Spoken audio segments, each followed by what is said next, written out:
بسم اللہ الرحمن الرحیم۔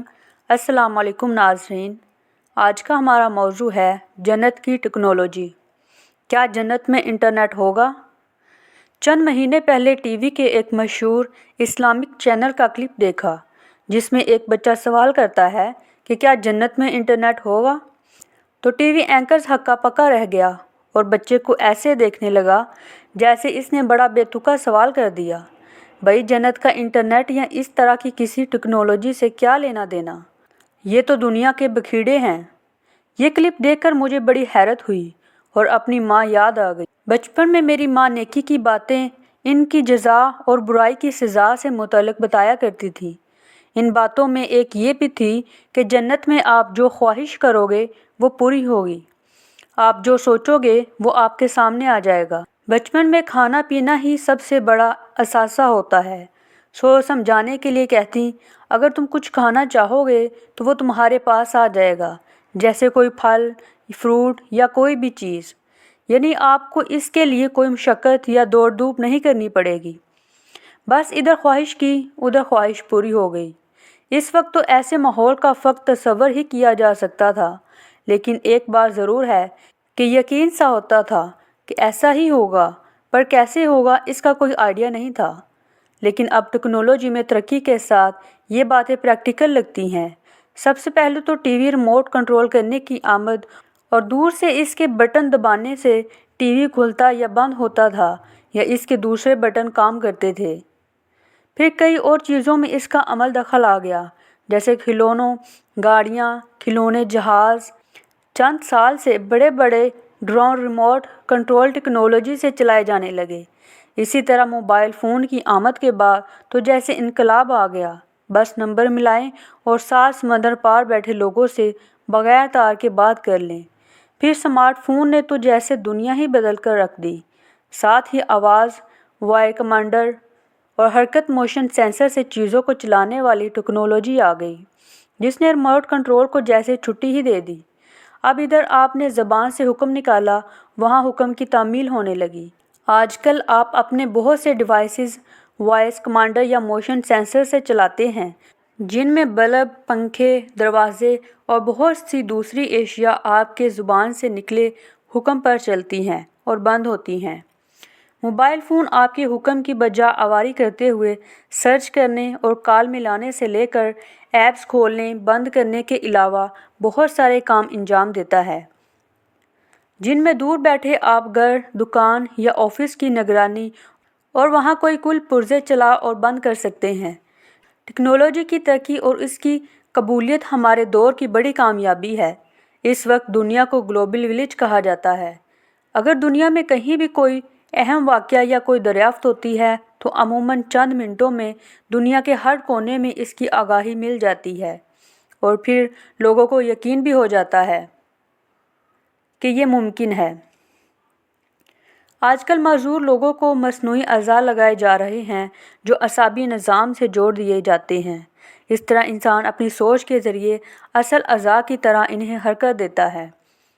اس ٹیکنالوجی کو نیورلنک کہا جاتا ہے، اور اس کے عام ہونے کے بعد شاید ہر انسان اپنی سوچ کی مدد سے وہی کچھ عام زندگی میں کر سکے گا جو آج کل وائس کمانڈر سے کر رہا ہے۔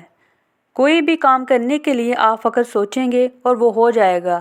یہ تو انسانی سوچ اور کھوج ہے جو اتنی شاندار ٹیکنالوجی بنا کر انسانی زندگی کو سہل بنا رہی ہے۔ لیکن اللہ جس نے اس کائنات، اس انسان کو تخلیق کیا، اس کی ٹیکنالوجی یقیناً بہت ایڈوانس ہوگی، بلکہ اگر کہا جائے کہ وہ ٹیکنالوجی کی انتہا ہوگی جس کے ذریعے جنت میں ہر انسان جو خواہش کرے گا وہ فوراً پوری ہو جائے گی۔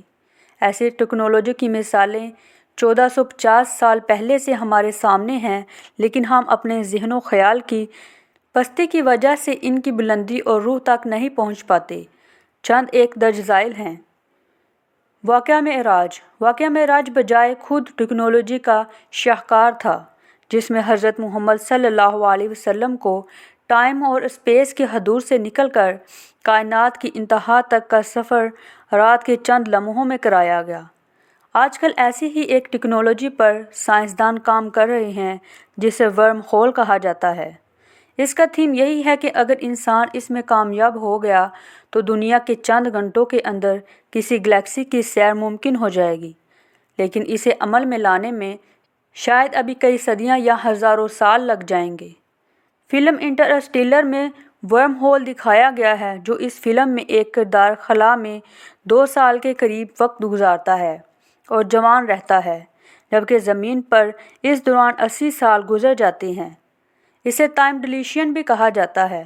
معراج سے واپسی پر مکہ مکرمہ میں حضرت محمد صلی اللہ علیہ وسلم سے جب بیت المقدس کی تفصیل پوچھی گئی تو وہاں کی کئی نشانیاں آپ کو یاد نہیں تھیں، تو مسجد المقدس آپ صلی اللہ علیہ وسلم کے سامنے لا کر رکھ دی گئی اور آپ صلی اللہ علیہ وسلم نے دیکھ دیکھ کر اس کی ساری تفصیل بیان کر دی۔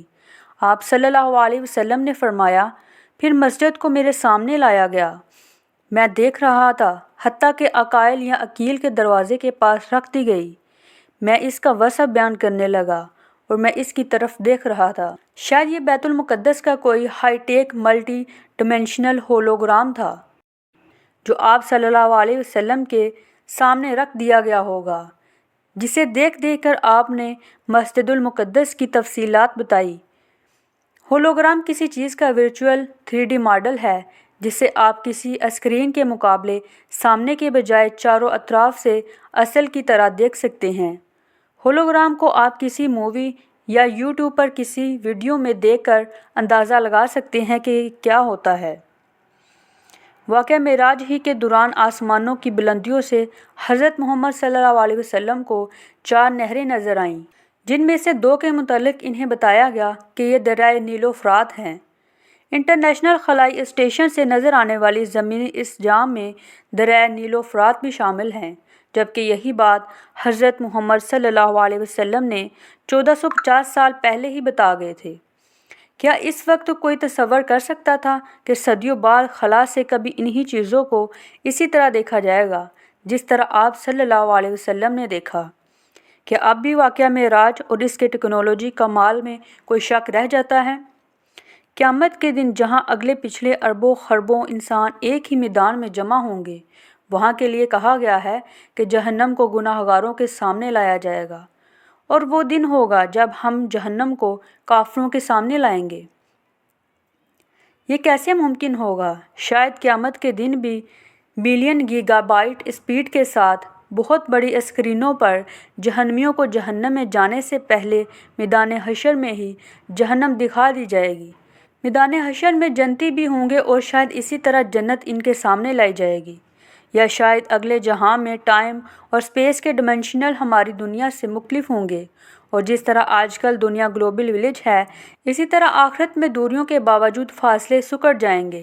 اس کا صحیح تصور کرنا تو شاید ممکن نہ ہو، لیکن جادوئی فلموں جیسے کہ ہیری پوٹر وغیرہ کو دیکھنے سے ایسی باتوں کا تصور کیا جا سکتا ہے، جس میں اداکار ایک پردے کے اس پار جاتے ہیں تو دوسری دنیا میں پہنچ جاتے ہیں۔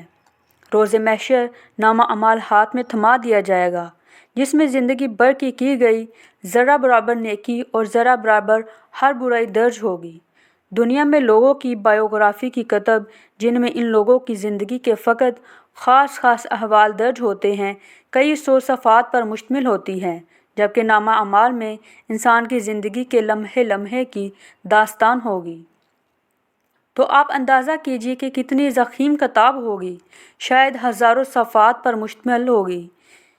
کیا یہ کوئی کاغذ والی کتاب ہوگی؟ نہیں، بلکہ یہ شاید کوئی موبائل یا آئی پیڈ ٹیب کی بہت ہی ایڈوانس ڈیوائس ہوگی، جو کسی بھی انسان کی پوری زندگی کی ہولوگرافک یا الٹرا ایچ ڈی ویڈیو پریزنٹیشن پر مشتمل ہوگی، اور وہ انسانی ذہن سے کنٹرول ہونے والی ہوگی، جسے انسان اپنی زندگی کے کسی لمحے کے فعال کو اس میں موجود اور زندہ پائے گا، اور اپنی سوچ کے ساتھ آسانی کے ساتھ اس کی ورق گردانی کر سکے گا۔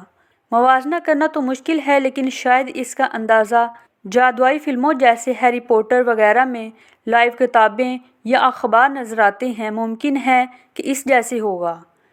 جب جنت اور جہنم آباد ہو جائیں گی، تب ان کی باسی ایک دوسرے سے مکالمہ بھی کریں گی۔ حدیث میں ہے کہ جنت کے 100 درجے ہیں، ہر درجے کے درمیان اتنا فاصلہ ہوگا جتنا زمین اور آسمان کے درمیان فاصلہ ہے۔ اس سے لگتا ہے کہ جنت شاید سینکڑوں سیاروں پر مشتمل ہوگی اور ایک پوری کائنات ہوگی۔ قدرتی طور پر جہنم سے کہیں دور واقع ہونی چاہیے، تو جنت و جہنم کے لوگ ایک دوسرے کو دیکھ کر کس طرح آمنے سامنے کی باتیں کر سکتے ہیں؟ میرے خیال میں یہ رابطہ بھی کسی بہت بڑی اور طاقتور لیکن دو طرفہ اسکرین کے ذریعے ہوگا، جو انتہائی ہائی ٹیک انٹرنیٹ سے منسلک ہوگی، اور دونوں طرف کے لوگ بالکل آمنے سامنے کی طرح ایک دوسرے سے باتیں کر سکیں گے۔ جنتیوں کو محلات اور سلطنتیں عطا ہوں گی۔ حدیث کا مفہوم ہے کہ جنتی اپنے خیمے یا محل کے سب حصوں کو دیکھ سکیں گے، جبکہ دیگر لوگ نہ دیکھ پائیں گے۔ اس سے لگتا ہے کہ شاید جنتی اپنی اپنی سلطنتوں کو ہائی ٹیک CCTV کی مدد سے مانیٹر کر سکیں گے، کیونکہ جنت زمین کی طرح محدود نہ ہوگی، بلکہ اس کی وسعت آسمانوں اور زمین جتنی ہوگی۔ بلکہ وہ وقت ٹیکنالوجی کا شاہکار ہوگا، اور اس وقت کی کائنات جنتیوں کی سیرگاہ ہوگی۔ اس لیے میری گزارش ہے کہ انٹرنیٹ پر گیم کھیل کر اور دیگر فضول چیزوں پر اپنا وقت برباد کرنے کے بجائے جنت کی تیاری کریں، جہاں کی انٹرنیٹ لامحدود اور کائنات کی وسعتوں کو چھوتی ہوگی۔ بلکہ شاید وہاں آپ اسکرین کے بجائے ٹائم مشین یا جہازوں کو اڑاتے ہوئے اس وقت کی کائنات میں سیر سپاٹا کر رہے ہوں گے۔ دوڑو اور ایک دوسرے سے آگے بڑھنے کی کوشش کرو، اپنے رب کی مغفرت اور اس جنت کی طرف جس کی وسعت زمین و آسمان جیسی ہے، جو مہیا کی گئی ہے ان لوگوں کے لیے جو اللہ اور اس کے رسولوں پر ایمان لائے ہوں۔ یہ اللہ کا فضل ہے، جسے چاہتا ہے عطا فرماتا ہے، اور اللہ بڑے فضل والا ہے۔ اگر آپ کو ہماری یہ آج کی ویڈیو اچھی لگی ہے تو اسے زیادہ سے زیادہ شیئر کریں، لائک کریں، سبسکرائب کریں۔ شکریہ۔